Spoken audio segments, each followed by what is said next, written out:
Welcome to Friends of George MacDonald, an ongoing podcast designed to introduce and discuss the author and his influence on the hosts and listeners in popular culture alike.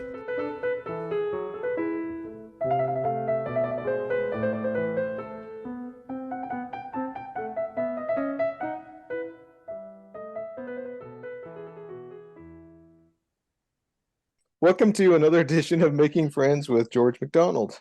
Today, Dan, Dale, and I, James, are meeting together, and as follow-up to some of our discussion with previous episodes, we decided it would be a great idea to talk about some of the relationships that exist between some of the characters in MacDonald's books, in particular, some of the friendships that exist. And today we thought we would explore the friendship between Andrew the Cobbler and Donal Grant, in particular, the scene where they meet. It was decided that Dale will read the narration and I will read the parts of Donal, and Dan will read the parts of the cobbler. We also decided to translate the dialogue into English. This is a delightful meeting, and I think speaks volumes about how MacDonald might have entered into meeting a new person himself, from the issue of trying to figure out who the person is by what they say. This begins coming off of Donal's walk from his home in the Highlands to the city. So he's taken a long walk from the Highlands to the city that is on the sea. There's a river, and he goes to a tavern to look for the box that has been sent from his home with his goods in it. On the walk along the way, one of his shoes failed, and so he's been carrying his shoes tied around his neck and walking in his bare feet for 2.5 days or so, long walks. The man at the tavern is very rude to him because he's not wearing shoes, and he looks like someone who is lower than himself and makes big news of that. And Donal had asked about a room and decided that he wouldn't stay there due to the man's rudeness. And so MacDonald ends one of our chapters with, he turned away and walked further along the street. At the end of the street, he came to a low-arched gateway in the middle of a poor-looking house. Within it sat a little-bowed man cobbling diligently at a boot. The sun had left behind him in the west a heap of golden refuse and cuttings of rose and purple, which shone right in at the archway and let him see to work. Here was the very man for Donal. A respectable shoemaker would have disdained to patch up the shoes he carried, especially as the owner was in so much need of them. It's a bonny night, he said. You may well say that, sir, replied the cobbler without looking up, for a somewhat critical stitch occupied it. It's a balmy night. That's rather a bonny word you put to it, returned Donal. There's a kind of air about the place I would hardly have thought balmy. But truth, it's not the fault of the night. You're right there also, returned the cobbler, and his use of the conjunction impressed Donald as indicating a tendency to continuity of thought. But the weather has to do with the smell, with the more or less of it. That is, it comes from a tannery not far from here, and it's not a bad smell to those who are used to it, but you would hardly believe me, sir, but I can smell the clover through it all. I may be quite prejudiced in favor of the place, seeing but for the tan pits I couldn't well drive my trade, but sitting here from morning to night, I get a kind of habit of looking out for my blessings, to recognize an old blessings almost better than a new one. A pair of old shoes, well cobbled, are rather better than a pair of new ones. They are that, said Donal, but I just do not see how your simile applies. Isn't getting a pair of old, well-known shoes that won't nip your feet nor let the water in like coming to know a blessing you've been having for months, maybe years, only you didn't know it for one? It's a sudden glorification of the old shoes. As he spoke, the cobbler lifted a little wizened face and a pair of twinkling eyes to those of the student, revealing a soul as original as his own.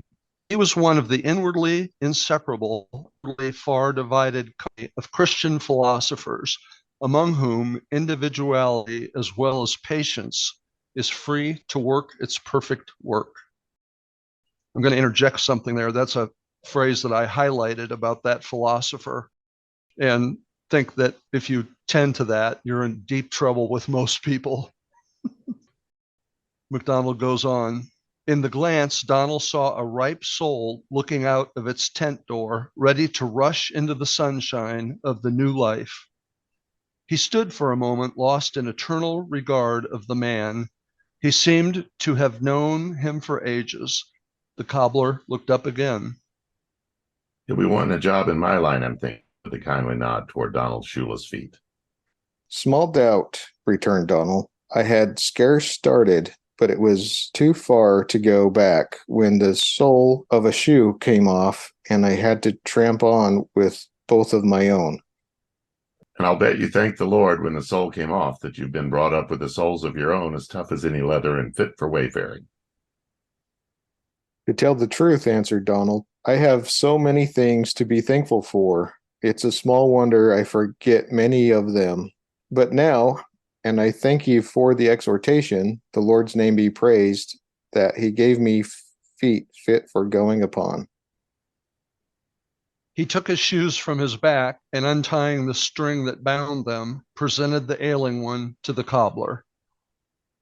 That's what we may call death, remarked the cobbler as he regarded the sorely invalid shoe. Aye, death it is, answered Donald. It's a sore divorce of soul and body. Quite an old joke by now, said the cobbler, but the fun of a thing doesn't wear out any more than the poetry or the truth of it. Who will say there is no providence in the loss of my shoe sole, remarked Donald to himself. Here I am with a friend already. The cobbler was submitting the shoes, first the sickly one, now the sound one, to a thorough scrutiny. You do not think them worth mending, I doubt, said Donald with a touch of anxiety in his tone. I never thought that of any where the leather would hold the stitch, replied the cobbler. But sometimes I confess I'm just a bit troubled to know how to charge for the work, for it's not barely to be considered the time it'll take me to patch them up, but whether the wearer is likely to get enough out of them to make it worth their while paying for all of my time spent. I can't take more from them than it'll be worth to them. You see, the worse the shoe, the more time they take to mend them worth anything at all. Surely you ought to be paid in proportion to your labor. But in that case, I would sometimes have to say to a poor body that hadn't another pair in the world that some solitary pair of shoes wasn't worth mending, and that might be a heartbreak and sore feet besides to such as weren't like yourself, sir, born well shod. But how make you a living that way? Suggested Donald. Heavens, the master of the trade, will see to my wages. And who may he be? Asked Donald, well foreseeing the answer. He was never a cobbler himself, but he was once a carpenter, and now he's lifted up to be head of all the trades, cobblers and all, and there's just one thing he can't stand, and that's close dealing. He stopped, but Donald held his peace, waiting, and he went on. To them that make least for good reasons by their neighbor, he gives the best wages when they go home. Them that can make all they can, he says to them, you helped yourself, help away, you have your reward. Don't come near me, for I can't stand you. But about those shoes of yours, I've had a hard job telling. They're well enough worth the doing I can for, but tomorrow's Sunday, and what have you to put on? Nothing until my luggage comes, and that, I doubt, will not be before Monday, or maybe the day after. And you won't be able to go to church without shoes? I'm in no particular about going to the church, but if I wanted to go, or if I thought I was bound to go, do you think I would bide at home because I had not shoes to go in? Would I fancy the Lord affronted with the bare feet he had made me himself? Cobbler caught up the worst shoe and began upon it at once. You shall have it, sir, and if I sit all night at it, one will do till Monday. You will have it before church time, but you must come into the house to get it, for the folks would be shocked to see me working on the Sabbath day. They don't understand that the master works Sundays and Saturdays, and his father, too. You do not think, then, that there's anything wrong with mending a pair of shoes on the Sabbath day? Wrong in obeying my master, whose is the day as well as all the days. They would fain take it from the Son of Man, who's the Lord of it, but they can't have that to learn yet, and rather than learn it, I would suffer the pains of hell, anything rather than think less of him whom my soul loveth. He looked up over the old shoe with eyes that flashed. But then, excuse me, said Donal, why should not ye hold your face to it and work openly in the name of God? Long may it be so with you, sir, but remember, we're told neither to do our good works before men, or to be seen of them, nor yet to cast our pearls before swine. I count cobbling your shoes, sir, a far better work than going to the church, and I wouldn't have it seen of men. If I were working for fear of my own starving, it would be another thing. This last Donald did not understand, but learned afterwards that the cobbler meant the day being for rest, the next duty to helping another was to rest himself. To work for fear of starving would be to distrust the Father and act as if man lived by bread alone. When I think of it, Cobbler resumed after a pause, being Sunday, I'll bring them home to you where you like, to save you having to come for them looking it, as if you got stuck in a bog the night before. Where will you be? That's when I would fain have you tell me, answered Donal. I had thought to lodge at Morven Arms, but there was something I didn't like about the landlord. Can't you tell me some decent, clean kind of place where they would give me a bed and a room to myself and not charge me more than I could pay well for their trouble? As you ask, I'm free to answer. That will my wife do for you, if you can stand the smell of the leather. Heavens, what's that? Nothing, and I'm more obliged to you than I can tell.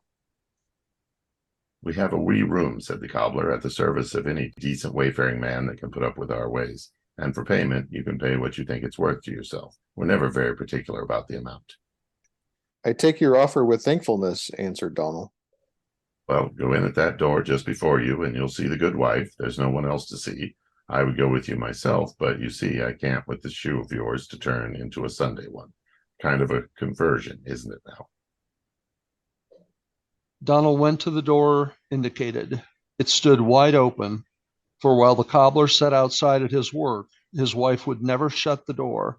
He knocked, but there came no answer. That's probably a good time to stop. They've met.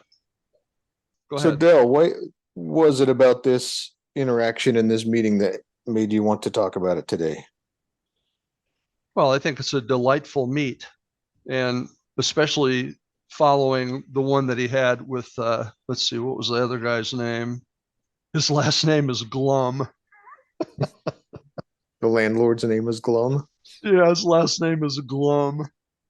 And and he was. so there's a point where Donal says, I was thinking to put up with you for the night if you could accommodate me at a reasonable rate.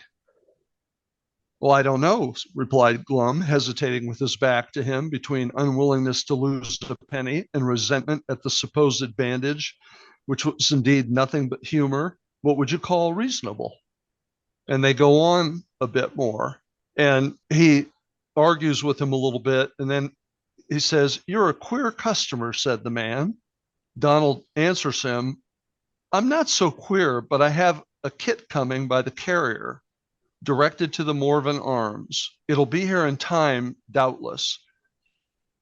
And the landlord remarks, well, we'll see if it comes. And Donald says, well, the worst of it is I can't well show myself wanting shoes. I have a pair in my kit and another upon my back, but none for my feet.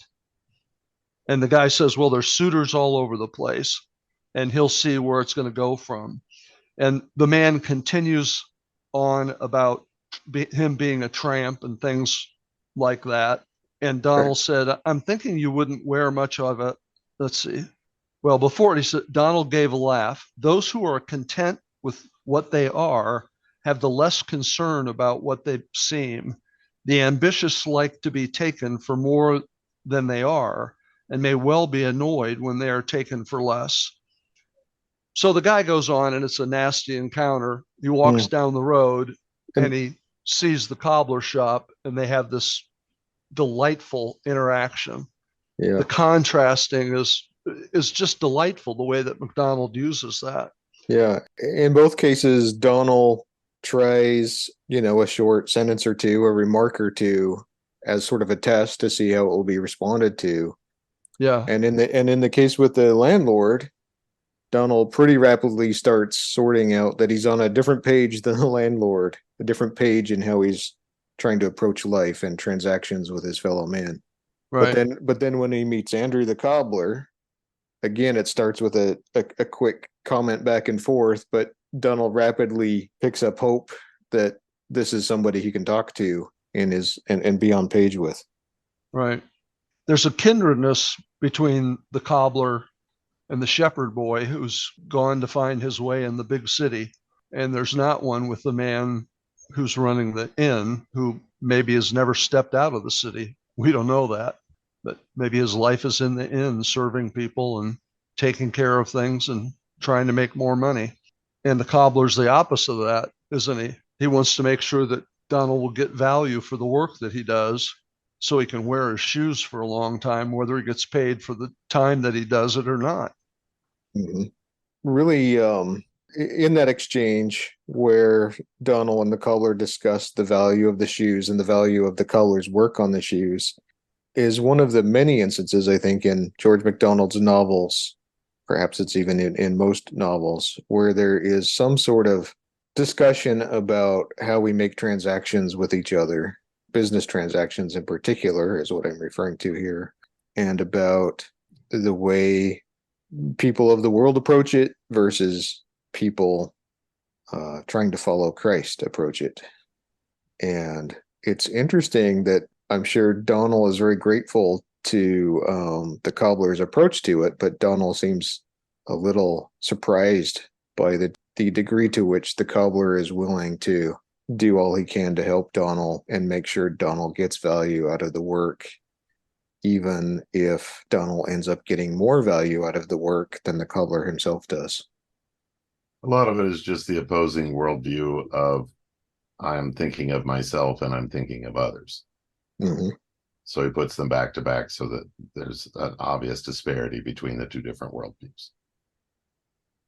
And both Donald and the suitor have an equal and opposite concern that do the right thing for the other guy.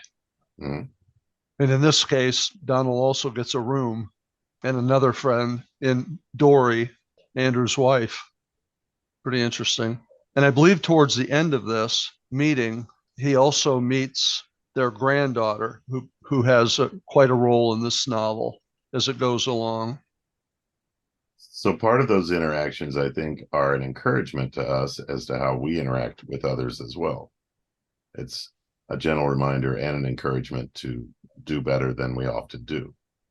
Yeah, Right. I believe it was in the first episode I expressed that was one of the first things that got me hooked on MacDonald, was that I really appreciated how his stories, his characters, and the relationships in the stories gave me more of a practical model on how to live in the way that I internally believe I ought to live, but somehow lack the imagination to always know exactly how to put it into practice. Imagination or will, or both. Well, it's certainly some of both. I certainly Some of won't it's say just I'm practice. not lacking in will. Yes. What's that, Dan? Some of it's just practice. The more we do, the more it becomes apparent. Mm-hmm. And the less we do, the less apparent it is. Yeah, I like the little interaction with Donald and Andrew when Donald says, but how can you make a living that way? And he's answered, hoots. I don't know. What does that mean in the Scots? It's like, how could you say such a thing? The master of the trades sees to my wages. Yep. He's not looking at if he has all that he possibly needs to have enough grain for the porridge the next day, if he can do the right thing by the other fellow with in this case, with his shoes. It's a good place to be. Just in reading the biography of George MacDonald by his son, Greyville, there was a place in there where his son, Greyville, says that his oldest sister at one point, when they were having financial issues, told the mother and father that she wasn't hungry. She didn't need to eat anything so that the other kids would get enough to eat that day. She knew they didn't have enough money. And when Mrs. MacDonald went out for something, she had one sovereign in her pocketbook and lost it on the way to get what they needed and didn't have anything to buy any food for them that day. And the other thing that happened in there we've seen this happen in some of the other novels as well, is when they got back home later that night, somebody came by with a check that somebody had sent to him for 30 pounds. I've had that happen before, things like that. Yep. In some ways, well, in all ways, I think all the trials are blessings. That's one thing we should continually see, is that they are blessings. Can be. Well, they are, How because we all things are working together for good. Donald's feet were sore as all get out from walking barefooted. how we respond to them makes a difference. Right. And that's, Well, I see that in my work all the time with teenagers. They can have very similar circumstances, but their responses to it often impact how their life's going to go for the next little stretch. that response can be the difference between a blessing and a curse, can't it? Yes, very much. Yeah, I'm looking at it from the view of that we know all things are working together for good. And MacDonald knew that. As difficult as the times were, and the illnesses he had, and his children and friends, and issues with housing, and so on and so forth, and with the challenges that faced Donald during the course of this book, that faced Gibby in the book before, when Donald is introduced initially, they see that, and he works that out in the end to try to show that that's the case, so that along the way it's encouraging one to say, like Andrew does, the master of the trade will see to my wages. I'm not worried about the circumstances or the tyranny of this particular at this moment. And Donald, in the same way, didn't want to support the guy that was cruel to him by giving him however much he was going to charge him for a room. He didn't want to support that guy. Or at least not be in a position of continual conflict with the guy. I like how when Donald first meets Andrew the cobbler, and in their first couple of sentences of interaction, he starts wondering if this can be somebody who might be a friend, is when they're just talking about it being a good evening. And I really enjoy, he says good evening, and the cobbler says, you may well make the remark, it's a nice bonny night. And Donald replies by saying, well, bonny is an interesting word to put to it when there's such a foul smell in the air. And then the cobbler goes on to explain that even though he lives right near the tannery that puts off such a fine smell, he's learned to ignore it and still smell some of the pleasant smells that are around from nature nearby.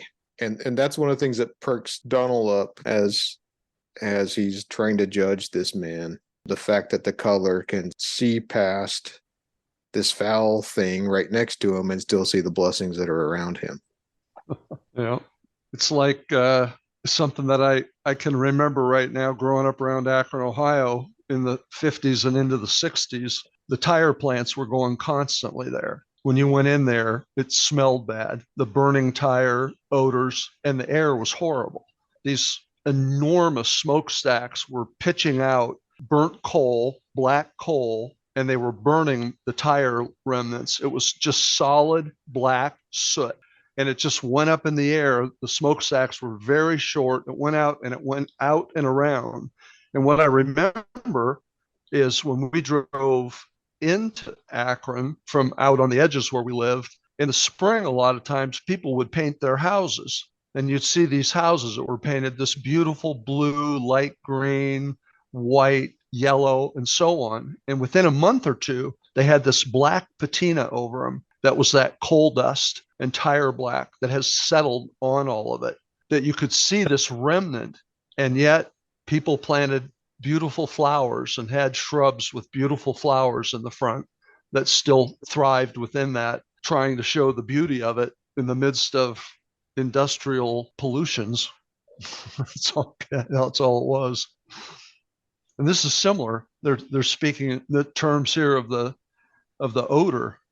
But later, when he's in the tower, where his home will be at the castle, he looks out and he can see the areas where they're taking the stuff and bleaching it and the grass is all dead and stuff from it all being bleached along as the river flows through, and they're putting all that stuff into the river that would go out into the ocean.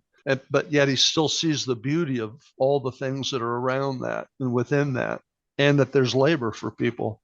And in George's childhood in Huntley, there were bleach fields. And I think you're right. My two worst smelling jobs ever was the chicken plant Oh, and a hog farm, which was by far the worst. But they both smelled like rent. So they smelled like what? like my rent check. Yes, what we'll put up with for a mighty dollar. I helped a neighbor milk cows, and he brought him into the milking parlor, and he had these troughs that were back where they stood. The front end of them was at the feeding trough, and the back end was at the trough where the manure went. And when we were done, he'd run this little conveyor belt and push all the manure into this trough, and it would run out through another conveyor belt and empty into his manure spreader. Then we'd take it and spread it around. That was a poignant scent. But again, then you have manure, then you have crops. Exactly. I He used all of it. I collected manure in a 5-gallon bucket for the garden, and was glad to have it. You bet. Because that was vegetables eventually. Yeah. It's good that I think MacDonald endeavors to encourage people to think beyond the tyranny of themselves.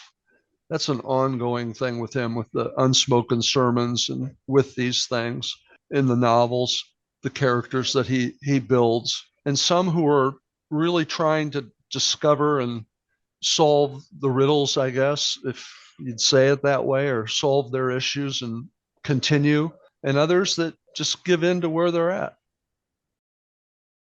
I think we had mentioned prior to starting recording, it's also one of his more gothic novels. Yeah, maybe we could talk a bit about the novel itself here. It is a gothic novel. Maybe you can add some words about why you would classify it that, but certainly it features a castle. It features some dark nighttime scenes. It features the idea, at least, of ghosts or hauntings. What other elements would you say puts it in the realm of a gothic novel? The villain definitely is a very gothic type, and the ending of the novel is certainly in keeping with the gothic tradition. So I don't want to give that away for those who haven't read it. It's interesting in George because he oscillates between fantasy and realism, and the gothic. And if you go into the short stories, there's some more blatantly gothic things there, werewolves and such. The Cruel Painter. Boy, the Cruel Painter is hard to beat as a story. Yeah, it sure is. Very gothic, and certainly one of the most funny of George's stories. My favorite of his realistic, my favorite of his not fairy tale short stories is in Fantastes, is Cosmo and the Mirror, which is certainly gothic.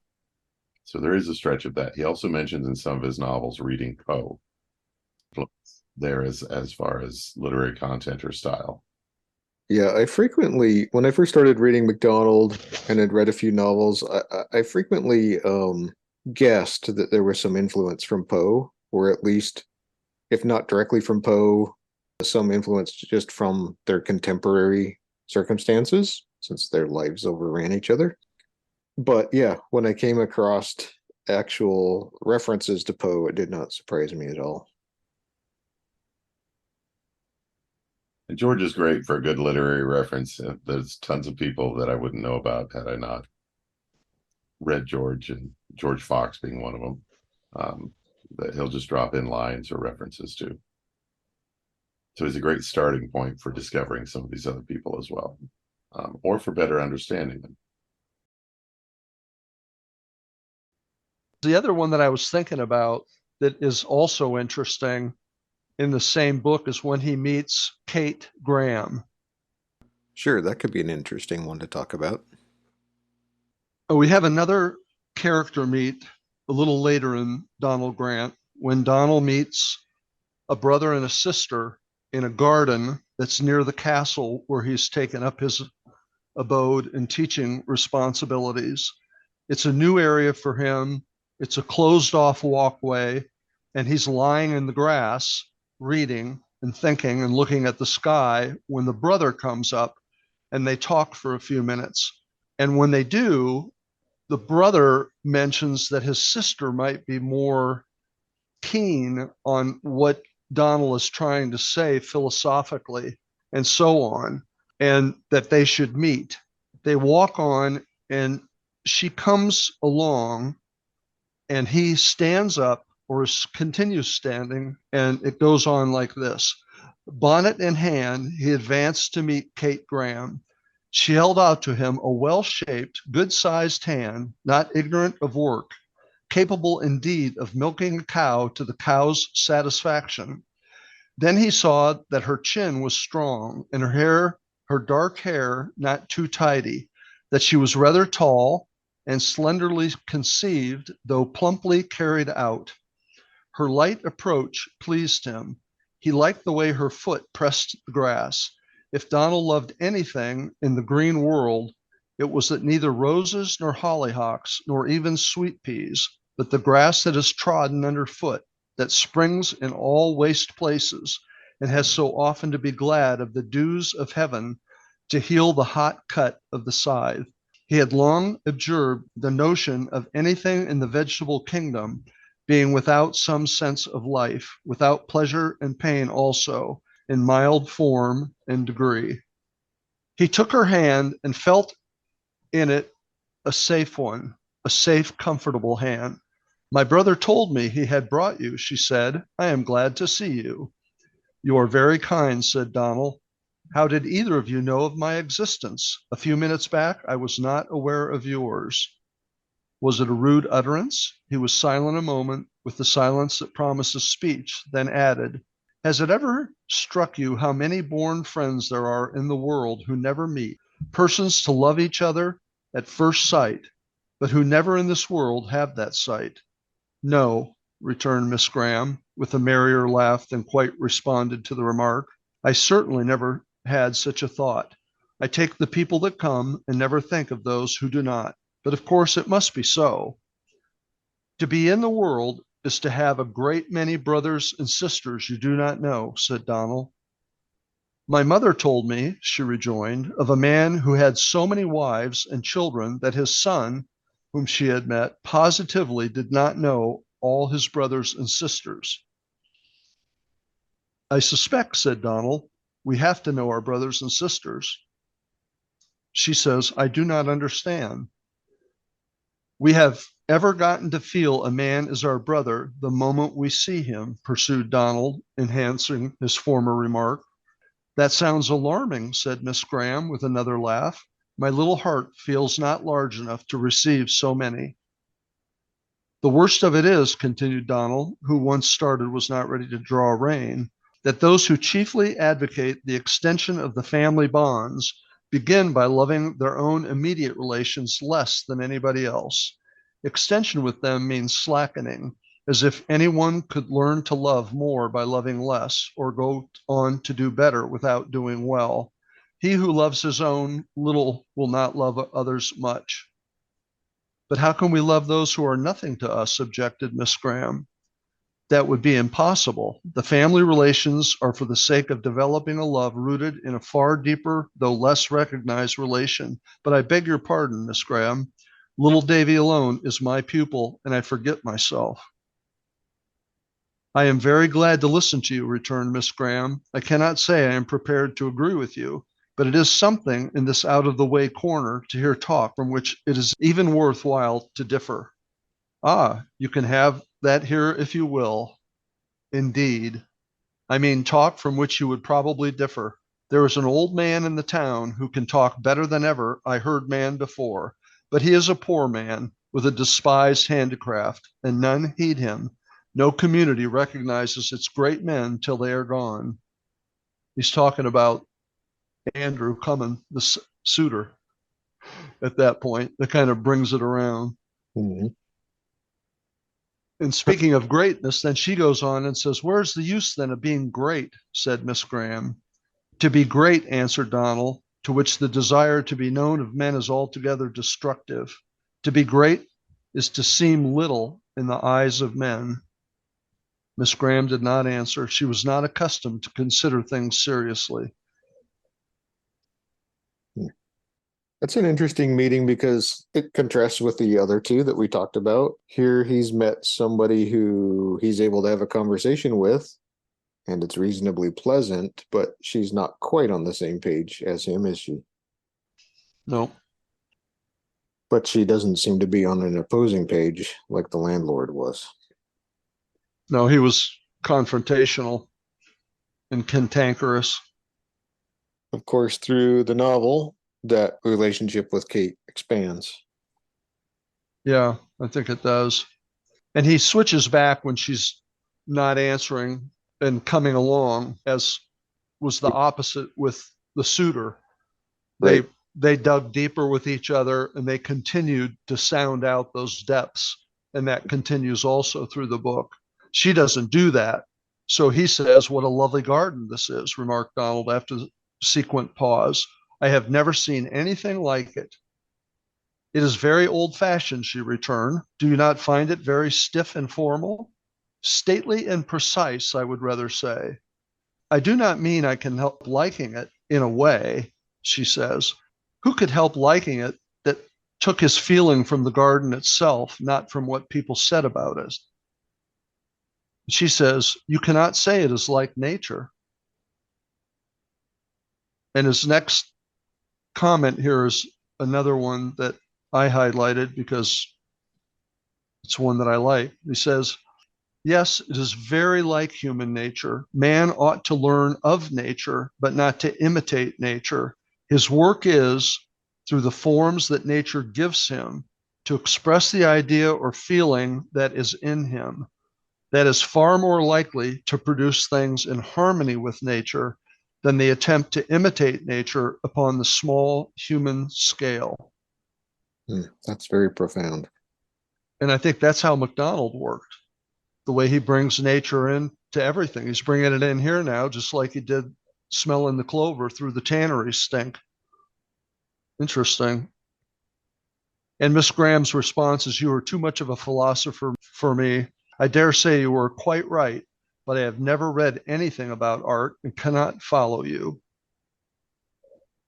He makes another comment, and MacDonald says of her, "This too was beyond Miss Graham." The silence fell again, and Donald let it lie, waiting for her to break it this time. So he's happy to talk with her, but also willing to sort of meet her where she's at, to go as far as she can and not press her. Yeah. Yeah, not to be offensive, but to know when to stop. What do you think it would have been like for someone to meet George MacDonald for the first time?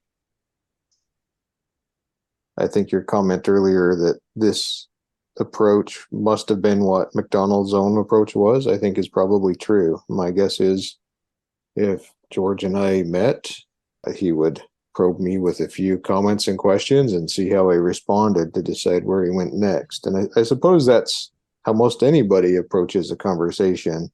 But one of the particular things, I guess, about MacDonald is he would be looking for depth rather than the nature of my response. Whereas I think many people today are looking for, are you on my side or not? I think MacDonald is more, are you somebody I can talk to in depth or not?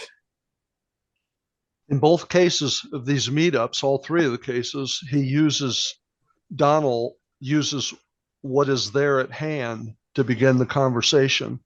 His shoes, his kit that he's waiting for, and the garden that they're in. The air. And then he proceeds from there. He's using a common thread. He's not going in to tell them about his life as a shepherd on the side of the hill, living outside with the sheep, although that does come up in this story frequently as it goes along, his background. Right. But he doesn't impose something else on them. He takes them where they're at, where he's at that point, and is in that moment speaking to them. How about you, Dan? Do you have an imagined conversation with George MacDonald? Not outside of thank you. Yep. That would certainly be one of my first comments. How many people do you meet that the first thing you say to them is thank you, though? Depends on what they're doing. If they're reaching out to others, if they're helping others, I'm likely to start with that. Sure. Sure. I love meetups with people myself. I can start a conversation with just about anybody. My middle daughter is that way. And her husband is very reserved. I remember one time we visited them in Kansas City when he was working on his PhD. And we went to this great barbecue place, Kansas City barbecue, man. And we went into this place to order something. It was very crowded. We were going to get something to go. And we were sitting there, and he was sitting next to me. And there were these people standing around, and I started talking to everybody. And we kept this conversation going around and through until we got our food. We talked about the food. We talked about a child or this or that or something else. And we walked out the door. Russ didn't say a word. We walked out the door and he said, "Man, you're just like Brittany." And then he went, "Wait a minute. Maybe she's just like you." I have a hard time when answers are one word answers for very long. I think that's one of the differences in the George conversations too. If it's a good character, then the conversations quickly become real. So they become more to the meat. If it's the other one in this story that precedes the Morven Arms and the rest on the walk is when he meets the minister of the local church. And the guy is very rude to him based on how he looks and things like that, and then judgmental of him in what he says. And later, when he starts teaching Davy and meets his cousin, how do you say her name? Arctura? Arctura, yeah. Is that correct? Meets her. Well, she's friends with the minister's daughter and MacDonald has it that she's been brainwashing Arctura all the time to this kind of theology and stuff that is really anathema for Donal. And when he meets her, when he starts teaching his student about the beginning of how to read the Bible, basically, he talks about how do things begin and where does something begin? Do you begin with the beginning or do you begin with the end kind of a thing? And Arctura is listening and is very confused and very concerned about it and confronts him about it. And Donal says, "Well, if you would prefer, you can always be here when I'm going to teach him." And of course, he's trying to draw her into learning something that she doesn't know also. And so the next time they meet, this other woman, is it Carmichael? Miss Carmichael comes with her. And Donal starts doing his teaching, and Miss Carmichael begins to comment, and he confronts her about it flat out. "I did not invite you to be here." And she says, "I have a right to say what I am because I'm the daughter of the local parson." He says, "You were not invited here." She says, "I will go tell my father about this." And then she sends him a note, this nasty letter, and he writes back and he just says, "You were not invited. I am not going to answer your questions." And that's it. Very, very firm about that because he knows what she's trying to do with Arctura and the others. And that ends up being quite a thread in this story as well. Well, those are interesting meetings as well. I guess the other big meeting in that novel is between Donal and Lord Morven. And Donal has to approach that relationship quite cautiously because it's his employer, but he can also tell that Lord Morven is somebody who has a number of life problems, shall we say.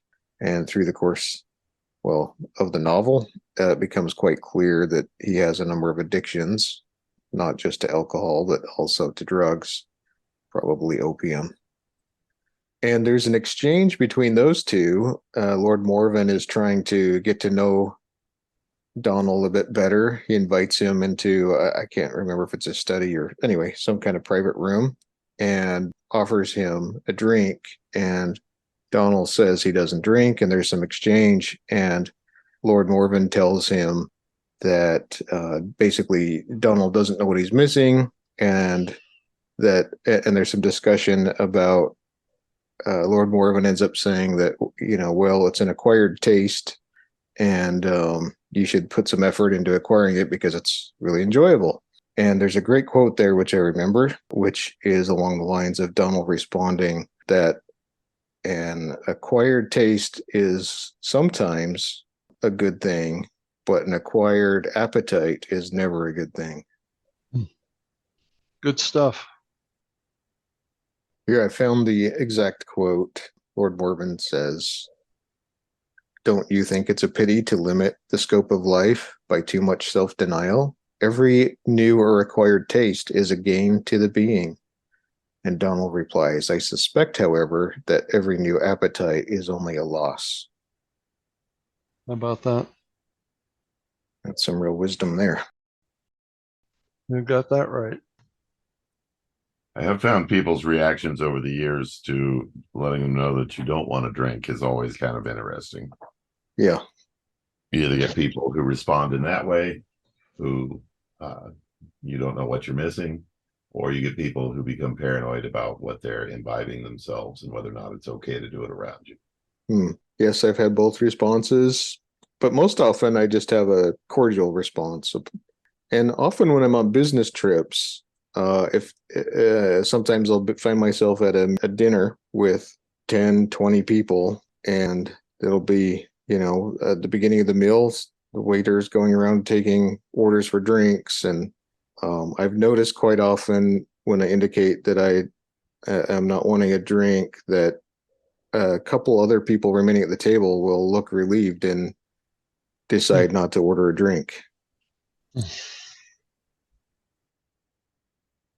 Here's a quote that he makes about Arctura. "She was in sore and sad earnest to believe as she was told she must believe.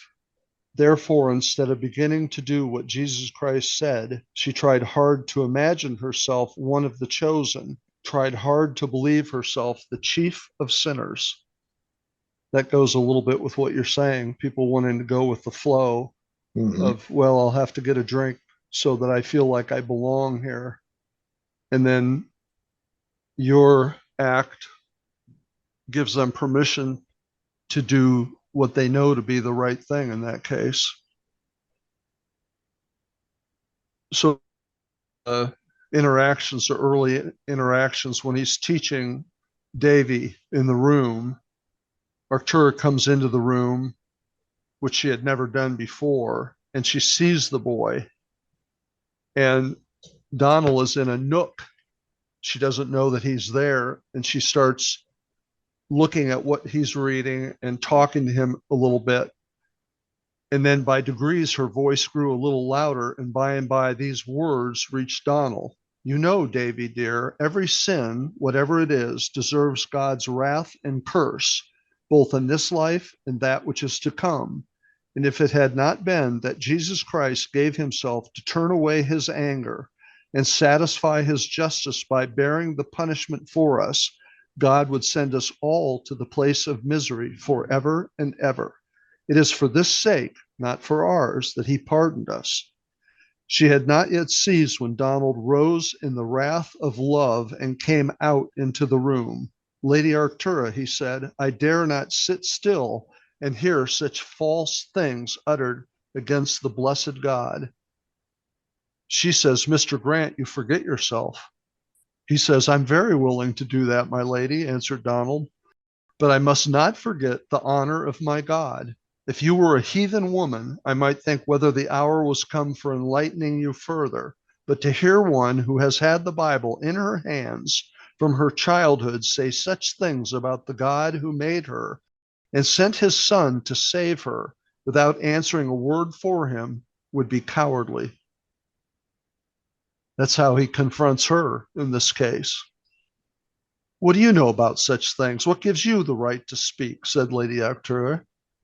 Her pride strength was already beginning to desert her.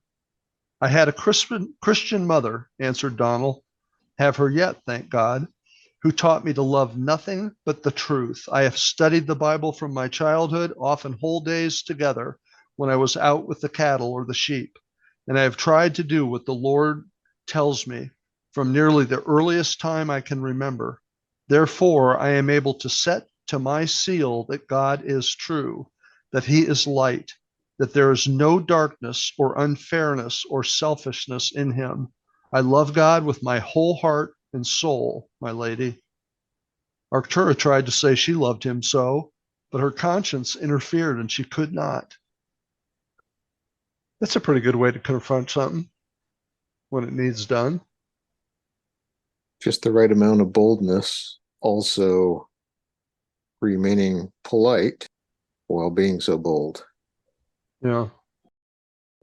Well, the next statement is telling because he says, I don't say you don't love him, Donal went on, but how you can love him and believe such things of him, I don't understand. Whoever taught them first was a terrible liar against God, who is lovelier than all the imaginations of all his creatures can think. And she went out of the room trembling from head to foot. At the door, she turned and called Davy. The boy looked up in his tutor's face, mutually asking if he should obey her. Go, said Donal. In less than a minute, he came back, his eyes full of tears. Archie says she is going to tell Papa. Is it true, Mr. Grant, that you are a dangerous man? I do not believe it, though you do carry such a big knife.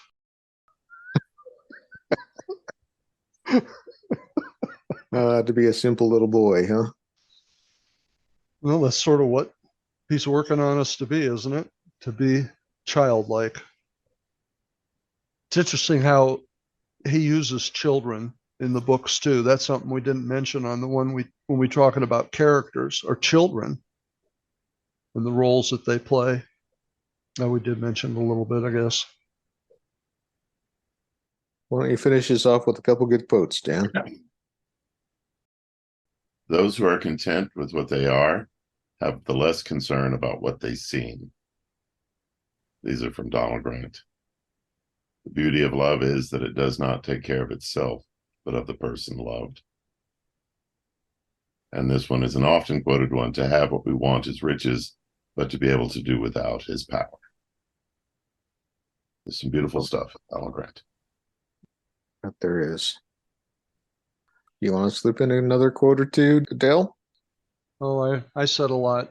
I'll say this, and that is that I'm enjoying you guys and trying to figure all this out. I hope maybe our listeners will hear the process as we go along. You never know where things are going to go. Sure. I think along the wayside in this, we've had some pools of living water and other times when the soles of our shoe has come off a little bit. Yep. I'm still waiting for you to sing. That's going to tie it all together. No, that's not going to tie it together. That would mean nobody would ever listen to anything again. That's Well, funny. With all the music, people would say, well, why don't you join this choir? I said, I don't sing. I don't sing. I write for voice. I accompany voice. I accompany choirs. I don't sing. Well, you know what it says in the Bible: make a joyful noise. It doesn't say it has to be good, just joyful. Oh, yeah. So we may have other episodes like this in the future where we discuss some relationships. And of course, we'll keep experimenting with other types of episodes as well, with interviews and other types of focuses. So thanks for joining us. And please give us comments and direction on how we can best fill our time with things that of interest to you. And vote for Dale singing. We want to thank everyone for joining us for this installment of Making Friends with George MacDonald. Please join us next time where we'll discuss all things GM. Talk to you then.